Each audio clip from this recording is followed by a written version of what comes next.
Hello everybody, welcome to our channel quick study.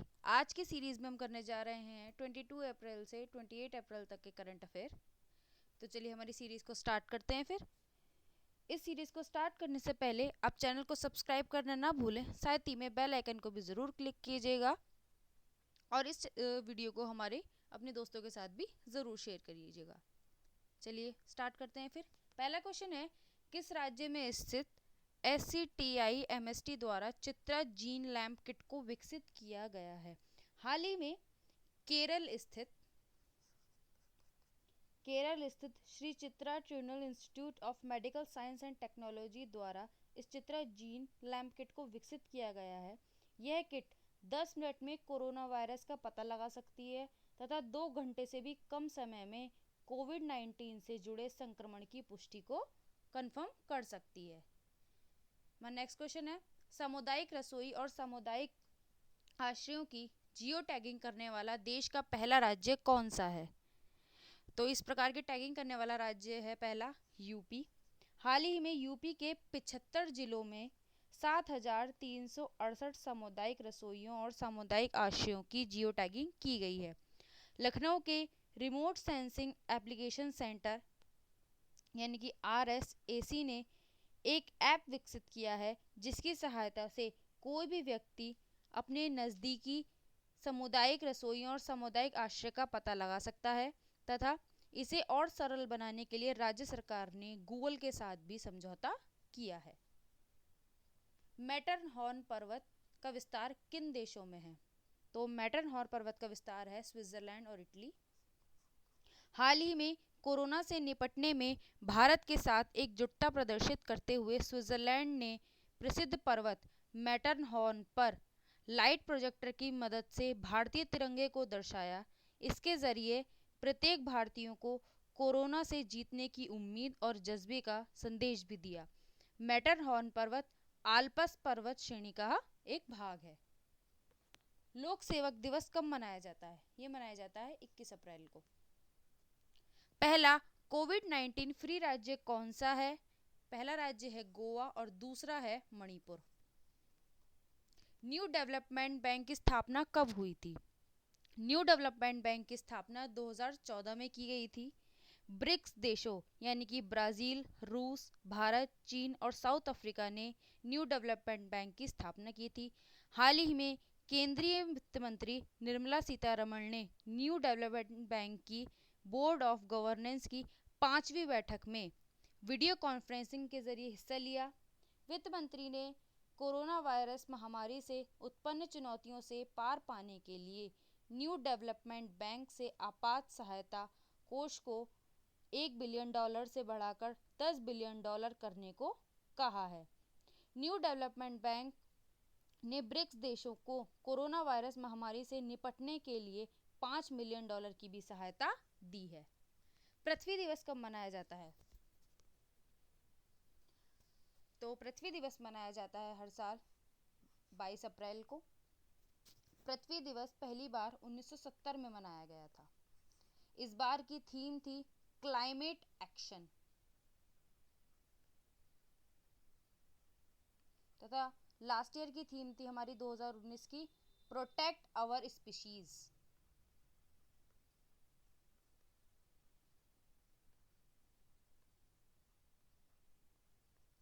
दो 2020 में पृथ्वी दिवस की 50वीं वर्षगांठ को मनाया गया है। किसे राष्ट्रपति का सचिव नियुक्त किया गया है? तो कपिल देव त्रिपाठी को राष्ट्रपति का सचिव नियुक्त किया गया है। वह एक IAS अधिकारी हैं तथा वह असम मेघालय कैडर के 1980 के IAS अधिकारी हैं। वर्तमान में वह सार्वजनिक उद्यम चयन बोर्ड यानी कि PISB के अध्यक्ष हैं। किस संस्थान ने कोविड-19 के मरीजों को उनके वार्ड में भोजन और दवाइयाँ पहुँचाने के लिए एक वार्ड बोट बनाया है? IIT रोपण ने कोविड-19 के मरीजों को उनके वार्ड में भोजन और दवाइयाँ पहुँचाने के लिए वार्ड बोट नामक एक रोबोट बनाया है।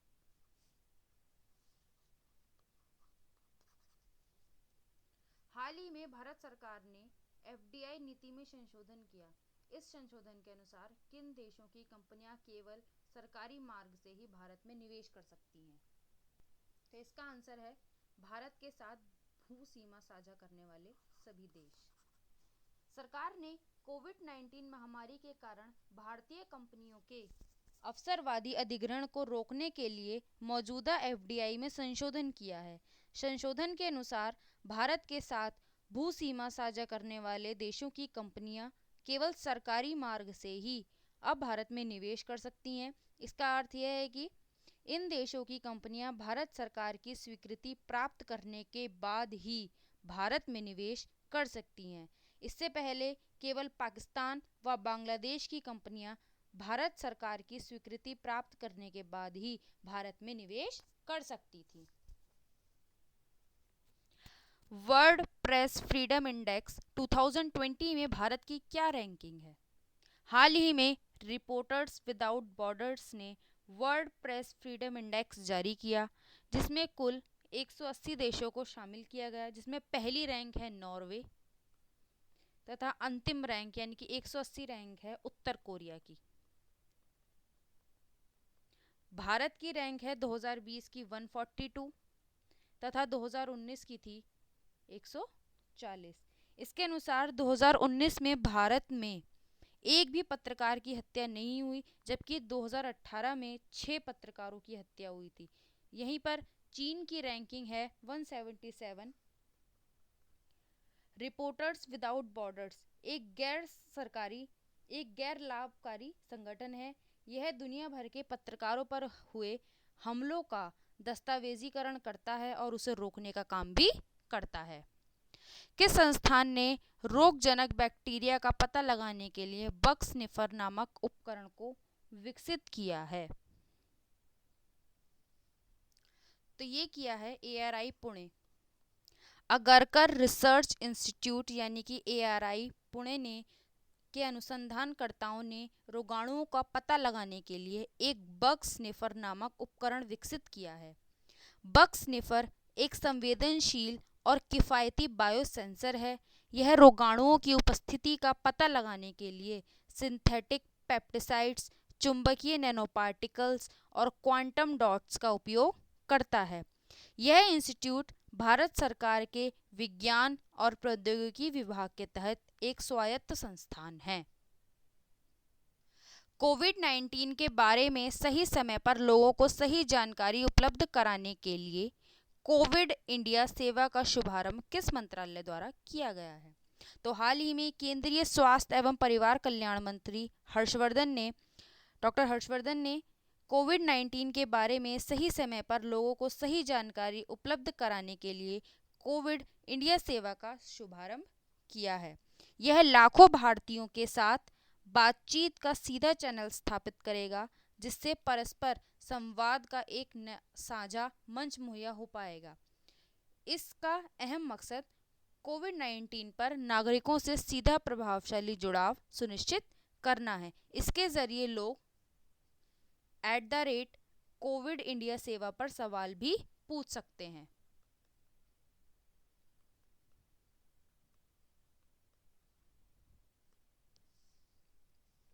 किस राज्य सरकार ने सुजलाम सुफलाम जल संचय अभियान योजना का तीसरा चरण शुरू किया है? हाँ, तो हाल ही में गुजरात सरकार ने सुजलाम सुफलाम जल संचय अभियान योजना का तीसरा चरण शुरू किया है। यह चरण 10 जून तक चलेगा। इस चरण के तहत झीलों, नदियों, चेक बांधों को गहरा किया जाएगा एवं नदियों के गाढ़ यानी कि सिल्ट को भी हटाया जाएगा। गुजरात सरकार ने इस अभियान की शुरुआत 2018 में की थी। इसका मकसद जल संचय को बढ़ावा देना है तथा इसके तहत मानसून के पहले जल भंडारण स्थलों को गहरा भी किया जाता है। निम्न युगों पर विचार कीजिए। तो ये सबसे पहले बात करते हैं क्योटो प्रोटोकॉल। यह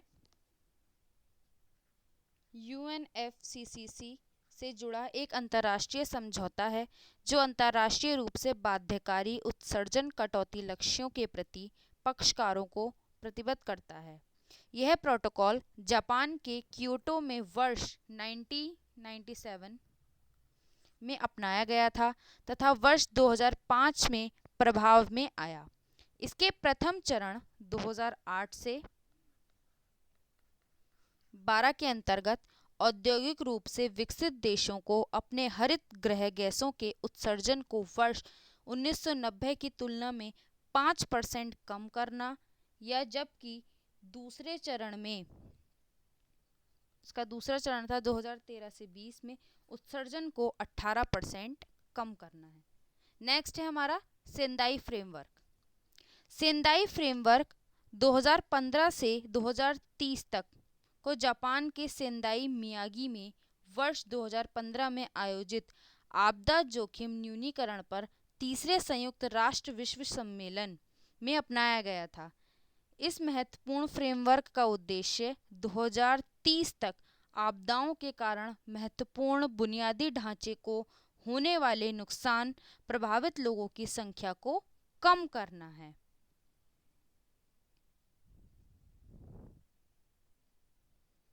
तो हमारे फर्स्ट और सेकंड ऑप्शन है वो बिल्कुल ठीक है कि ग्रीन हाउस गैसों में कमी के लिए क्योटो प्रोटोकॉल है तथा सेंदाई फ्रेमवर्क आपदा प्रबंधन से संबंधित है।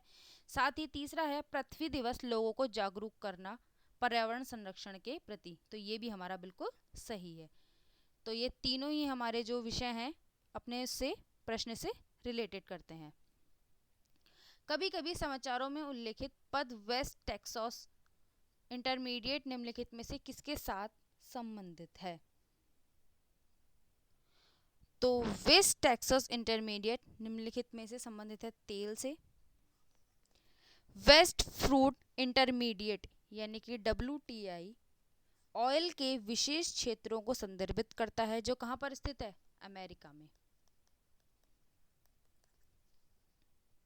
किस देश ने अपना पहला सैन्य उपग्रह जिसका नाम नूर है लॉन्च किया है? ये किया है ईरान ने। ईरान के रिवॉल्यूशनरी गार्ड कॉर्प्स के एक बयान के अनुसार ईरान ने 22 अप्रैल 2020 को अपने पहले सैन्य उपग्रह को पृथ्वी की कक्षा में सफलतापूर्वक छोड़ा है। ईरान के परमाणु कार्यक्रम को लेकर यूएसए के साथ ईरान के तनाव का मुद्दा भी इसमें बीच में उठाया गया है। ईरान के सरकारी टीवी ने यह घोषणा की कि ईरान का पहला सैन्य उपग्रह जिसका नाम नूर है उसे केंद्रीय रेगिस्तान से 22 अप्रैल को सुबह सुबह छोड़ा गया था। इस बयान के अनुसार यह प्रक्षेपण सफल रहा और उपग्रह अपनी कक्षा में पहुंच भी गया है। ईरान के रिवॉल्यूशनरी गार्ड कॉर्प्स ने अपनी वेबसाइट पर एक बयान में इस बात की पुष्टि भी की कि नूर उपग्रह अपनी कक्षा में पहुंच गया है और यह पृथ्वी की सतह से 425 किलोमीटर ऊपर से पृथ्वी की परिक्रमा कर रहा है। ईरान के रेवोल्यूशनरी गार्ड्स कॉर्प्स ने यह भी कहा कि उसने नूर को छोड़ने के लिए कासिद या मैसेंजर उपग्रह वाहक का उपयोग किया था। हालांकि उन्होंने इस तकनीक के बारे में अभी तक कोई भी खुलासा नहीं किया है। किस राज्य सरकार ने मुख्यमंत्री कोविड-19 योद्धा कल्याण योजना लॉन्च की है? तो ये की है मध्य प्रदेश सरकार ने। किस देश ने भारतीय मूल के सुदर्शनम बाबू को अपने शीर्ष विज्ञान बोर्ड का सदस्य नियुक्त किया है? तो ये किया है अमेरिका ने। हाल ही में सीमा सड़क संगठन के किस राज्य के ऊपरी सुबनसिरी जिले में सुबनसिरी नदी के ऊपर दापोराजो में 430 फीट लंबे बेली पुल का निर्माण किया गया है? तो ये किया गया है अरुणाचल प्रदेश में। एंथूरियम के संदर्भ में निम्नलिखित में से कौन सा सही है? एंथूरियम का उपयोग घरों के भीतर सजावटी पौधों के रूप में किया जाता है। यह दिखने में सुंदर होने के साथ साथ आसपास की हवा को भी शुद्ध करते हैं और फॉर्मेल्डिहाइड, अमोनिया, टॉल्यूइन और ज़ाइलिन और एलर्जी जैसी हानिकारक वायुजन्य रसायनों को हटाते हैं। हवा से जहरीले पदार्थों को हटाने की विशेषता के कारण नासा ने इसे हवा शुद्ध करने वाले पौधों की सूची में रखा है। तो इसका आंसर है ऑप्शन नंबर 1। देखो अपना देश किस मंत्रालय द्वारा चलाई जा रही सीरीज है? तो हाल ही में देखो अपना देश दरअसल पर्यटन मंत्रालय द्वारा चलाई जा रही एक वेबिनार सीरीज है। तो इसका आंसर है पर्यटन मंत्रालय। इसका मकसद देश के विभिन्न पर्यटन स्थलों के बारे में जागरूकता फैलाना और पर्यटन स्थलों को प्रमोट करना है। हाल ही में पर्यटन मंत्रालय ने इस सीरीज के छठे वेबिनार का आयोजन किया, जिसका विषय making India an inclusive travel destination for all है।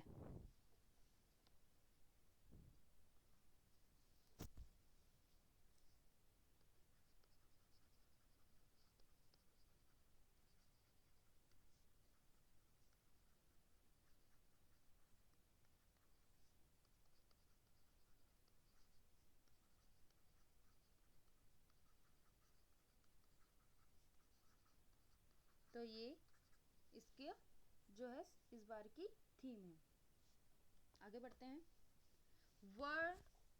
वर्ल्ड बुक डे कब मनाया जाता है? वर्ल्ड बुक डे हर साल 23 अप्रैल को मनाया जाता है। Option number 3। World book day United Nations Educational Scientific and Cultural Organisation यानी कि यूनेस्को द्वारा हर साल 23 अप्रैल को ऑर्गेनाइज किया जाता है। पहली बार इसे 1995 में मनाया गया था। वर्ल्ड बुक डे को world book and copyright day के नाम से भी जाना जाता है।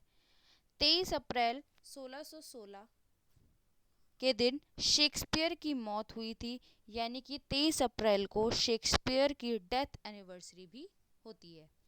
हाल ही में the epidemic disease amendment ordinance 2020 किसकी सुरक्षा के मद्देनजर पास किया गया है? तो ये पास किया गया है स्वास्थ्य कर्मियों व आशा कार्यकर्ताओं की सुरक्षा हेतु। कोरोना महामारी से उपजे भय के माहौल में स्वास्थ्य कर्मियों पर हो रहे लगातार हमलों की वजह से सरकार ने अध्यादेश लाने का निर्णय लिया। राष्ट्रपति ने the epidemic disease amendment ordinance 2020 को पास कर दिया है। अध्यादेश के जरिए एपिडेमिक डिजीज एक्ट 1877 में संशोधन किया गया है। स्वास्थ्य कर्मियों को दी गई सुरक्षा के दायरे में आशा कार्यकर्ताओं को भी शामिल किया गया है। इसमें आशा की फुल फॉर्म होती है अक्रेडिटेड सोशल हेल्थ एक्टिविस्ट।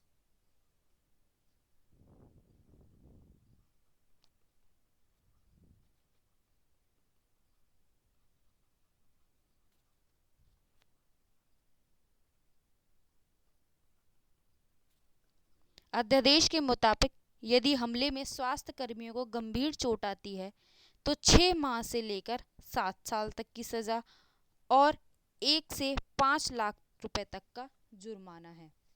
साथ ही साथ यदि गंभीर चोट ना हो तो उस स्थिति में 3 से 5 साल तक की सजा तथा 50,000 से 2 लाख तक के जुर्माने का प्रावधान भी किया गया है। इस तरह के मामले कॉग्निजिबल और नॉन वेलेबल कैटेगरी के होंगे। मकान मालिक या पड़ोसियों द्वारा की गई प्रताड़ना भी इस अध्यादेश के दायरे के अंतर्गत आती है। Mobile virology research and diagnostic laboratory का विकास किस संस्थान द्वारा किया गया है? हाल ही में रक्षा मंत्री राजनाथ सिंह ने वीडियो कॉन्फ्रेंसिंग के जरिए mobile virology research diagnostic laboratory का उद्घाटन किया।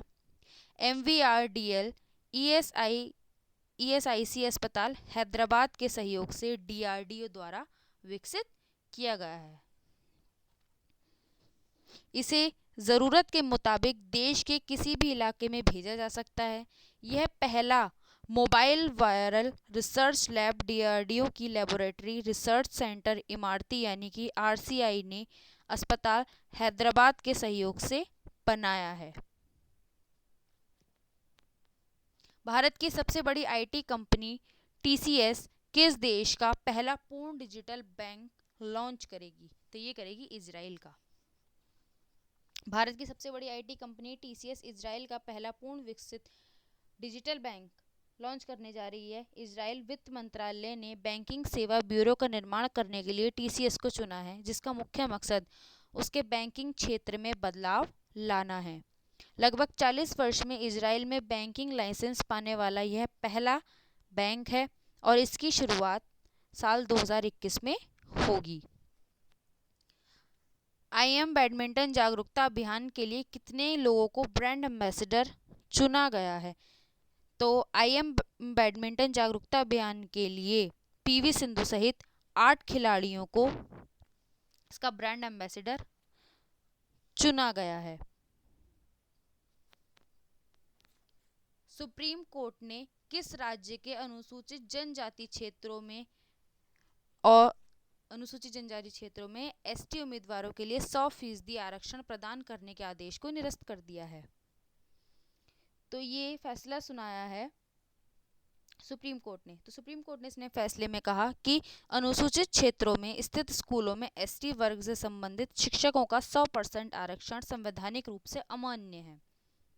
न्यायमूर्ति अरुण मिश्रा की अगुवाई वाली 5 न्यायाधीशों की संविधान पीठ ने आंध्र प्रदेश के राज्यपाल द्वारा जारी किए गए उस सरकारी आदेश को रद्द किया जिसमें ST यानी कि अनुसूचित जनजाति शिक्षकों के लिए पूर्ण आरक्षण था। तो इसका आंसर है आंध्र प्रदेश। कोविड-19 की स्थिति के मद्देनजर केंद्रीय स्वास्थ्य एवं परिवार कल्याण मंत्री ने बताया कि प्रत्येक रक्त समूह के वर्तमान भंडार की रियल टाइम स्थिति की निगरानी के लिए किस ऑनलाइन पोर्टल का उपयोग किया जा रहा है? तो ये किया जा रहा है ई-रक्त कोष। वह राज्य जिसने कोविड-19 के तहत सभी तंबाकू पदार्थों के उपयोग व बिक्री पर प्रतिबंध लगा दिया है, झारखंड। राष्ट्रीय पंचायती दिवस कब मनाया जाता है? राष्ट्रीय पंचायती दिवस मनाया जाता है 24 अप्रैल को। राष्ट्रीय पंचायती दिवस मनाने की शुरुआत सन 2010 में हुई थी। साथ ही प्रधानमंत्री नरेंद्र मोदी जी ने इस दिवस पर ई ग्राम स्वराज पोर्टल शुरू किया है। ई ग्राम स्वराज पोर्टल भारत सरकार के पंचायती राज मंत्रालय की एक पहल है जो सभी ग्राम पंचायतों को ग्राम पंचायत विकास योजनाओं को तैयार करने एवं क्रियान्वयन के लिए एकल इंटरफेस प्रदान करेगा, साथ ही साथ रियल टाइम निगरानी और जवाबदेही भी सुनिश्चित करेगा। हाल ही में समाचारों में आया पद मिल्क टी अलायंस संबंधित है। मिल्क टी अलायंस एक अनौपचारिक शब्द है जो सोशल मीडिया उपयोगकर्ताओं द्वारा गढ़ा गया है। उल्लेखनीय है कि दक्षिण पूर्वी एशिया क्षेत्र में चीन को छोड़कर शेष सभी देशों में दूध के साथ चाय का सेवन किया जाता है। कोरोना वायरस के उद्भव को लेकर चीन व थाईलैंड के सोशल मीडिया उपयोगकर्ताओं के मध्य उपजे विवाद के कारण इस शब्द का सर्वप्रथम प्रयोग थाईलैंड के सोशल मीडिया उपयोगकर्ताओं द्वारा किया गया था। इस विवाद में थाईलैंड के सोशल मीडिया उपयोगकर्ताओं ताइवान एवं हांगकांग देशों की संप्रभुता का भी समर्थन कर रहे हैं और साथ ही अपने स्वयं के राजनयिक एवं आर्थिक लाभ के लिए तथा दक्षिण पूर्वी एशियाई क्षेत्र में चीन के प्रभाव को कम करने के लिए ये अन्य दक्षिण पूर्वी एशियाई देशों के सोशल मीडिया उपयोगकर्ताओं को भी इसमें शामिल होने के लिए प्रेरित कर रहे हैं।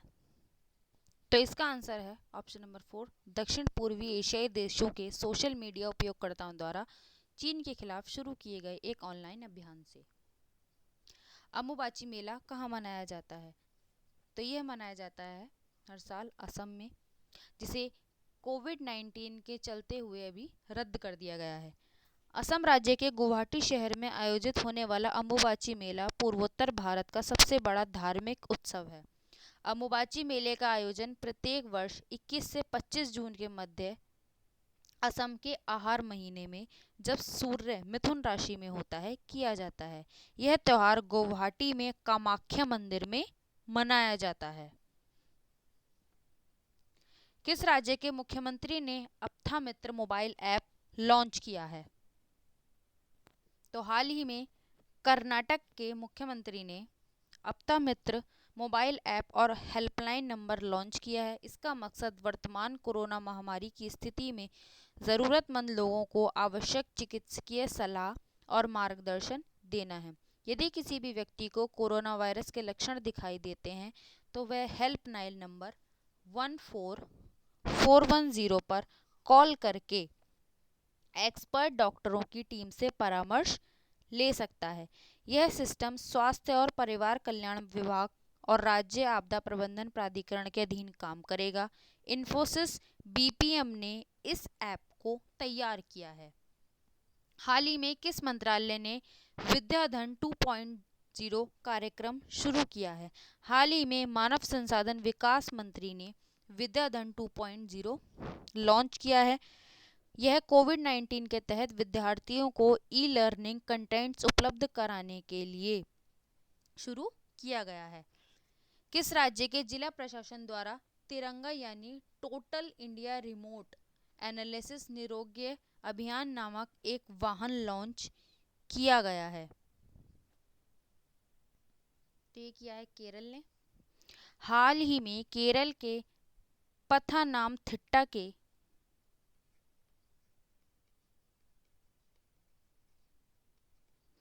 जिले प्रशासन द्वारा तिरंगा यानी टोटल इंडिया रिमोट एनालिसिस निरोगी अभियान नामक एक वाहन लॉन्च किया गया है। ये वाहन कोविड-19 के लक्षणों की रैपिड स्क्रीनिंग करने में सक्षम है। इसमें थर्मल स्कैनिंग की भी सुविधा है। इसके जरिए संदिग्ध के संपर्क में आए बिना ही उसके गले से स्वैब कलेक्ट कर लिया जाएगा, जिससे स्वास्थ्य कर्मियों को संक्रमण होने की कम संभावना रहेगी। और साथ ही साथ हम आपको बता दें कि पथानामथिट्टा जिले में ही प्रसिद्ध सबरीमाला मंदिर भी है। औषधीय उपयोग के लिए भांग की खेती को वैध करने वाला अरब या मध्य पूर्व का पहला देश कौन सा है? तो ये है लेबनान। हाल ही में लेबनान ने औषधीय उपयोग के लिए कैनबिस की खेती को वैध कर बना दिया है। लेबनान की संसद ने बिगड़ती अर्थव्यवस्था को पटरी पर लाने के उद्देश्य से यह निर्णय लिया है। किस राज्य सरकार ने कोरोना वायरस महामारी के दौरान रिपोर्टिंग करने वाले सभी पत्रकारों को 10 लाख रुपए का बीमा प्रदान किए जाने की घोषणा की है? तो ये की है हरियाणा सरकार ने, हरियाणा के सीएम मनोहर लाल खट्टर ने। सीमा सड़क संगठन ने पंजाब के कासोवाल को देश के बाकी हिस्सों से जोड़ने के लिए किस नदी पर कासोवाल पुल का निर्माण किया है? तो ये किया है रावी नदी पर। विश्व मलेरिया दिवस कब मनाया जाता है? तो हर साल विश्व मलेरिया दिवस मनाया जाता है 25 अप्रैल को। और इस बार की थीम है 2020 की zero malaria starts with me.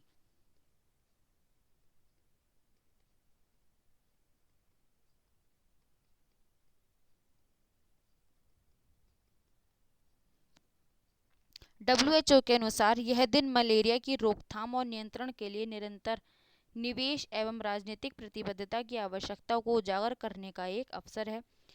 विश्व मलेरिया दिवस का विचार अफ्रीका मलेरिया दिवस से आया था। अफ्रीकी देशों में 2001 से ही अफ्रीका मलेरिया दिवस मनाया जाता था। WHO ने 2007 में अफ्रीका मलेरिया दिवस का नाम बदलकर विश्व मलेरिया दिवस रखा था तथा 2008 में पहली बार विश्व मलेरिया दिवस मनाया गया। और साथ ही हम आपको बता दें कि ये जो थीम है 2020 की, 2019 की भी यही थीम थी, zero malaria starts with me. Bharat में कोविड-19 के प्रसार को ट्रैक करने व भविष्यवाणी के लिए एक वेब आधारित प्रकृति डैशबोर्ड का निर्माण किस संस्था द्वारा किया गया है? तो ये बनाया है आईआईटी दिल्ली ने।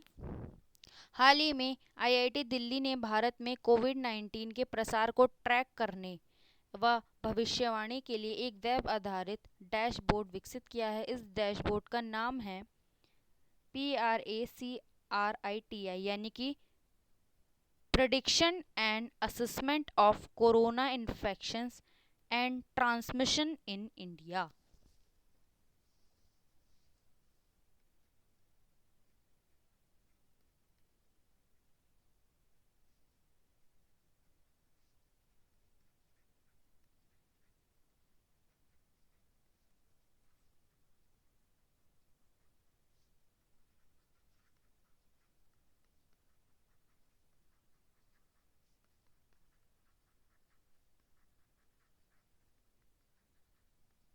In India.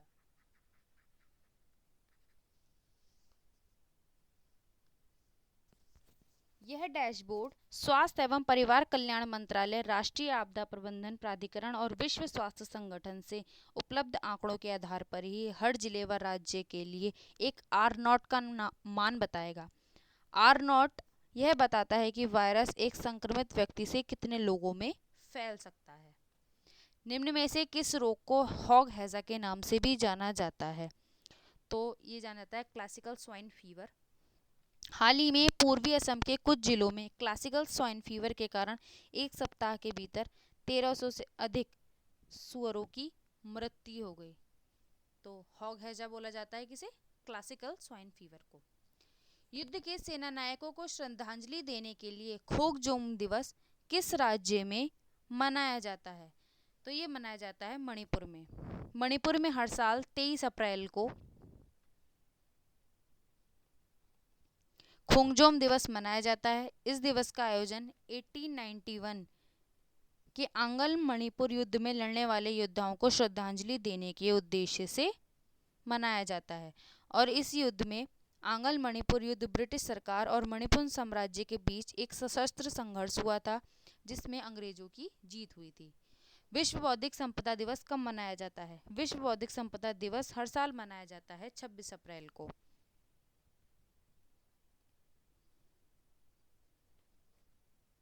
जैव प्रौद्योगिकी विभाग ने कितने कंपनियों को चुना है जिन्हें कोविड-19 का टीका विकसित करने के लिए धन मुहैया कराया जाएगा?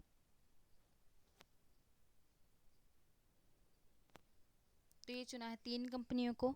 हाल ही में 3 कंपनियों में, जिसमें कैडिला हेल्थ केयर लिमिटेड,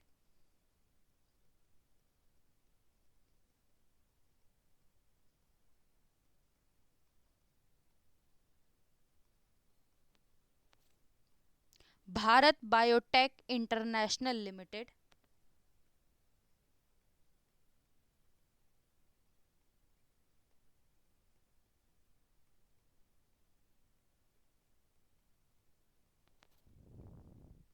और Serum Institute of India Private limited.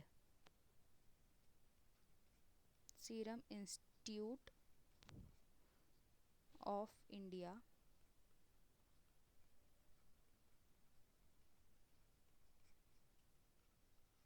Limited शामिल हैं। किसे केंद्रीय सतर्कता आयुक्त के रूप में नियुक्त किया गया है? तो ये किया गया है संजय कोठारी को।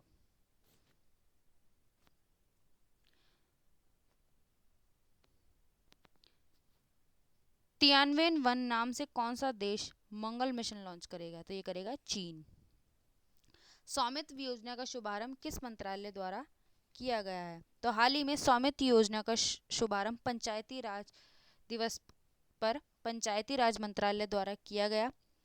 इस योजना का मकसद भारत में संपत्ति रिकॉर्ड के रखरखाव में बदलाव लाना है। इस योजना के तहत गैर विवादित रिकॉर्ड बनाने के लिए गांवों में आवासीय भूमि को ड्रोन का उपयोग करके मापा जाएगा और ड्रोन मैपिंग द्वारा वितरित सटीक मापों का उपयोग करके राज्य द्वारा गांव में प्रत्येक संपत्ति के लिए संपत्ति कार्ड भी तैयार किया जाएगा। ये कार्ड भूमि राजस्व रिकॉर्ड विभाग द्वारा मान्यता प्राप्त होंगे और संपत्ति मालिकों को दिए जाएंगे। देहिंग पटकाई वन्यजीव अभ्यारण्य किस राज्य में है? देहिंग पटकाई वन्यजीव अभ्यारण्य है असम में।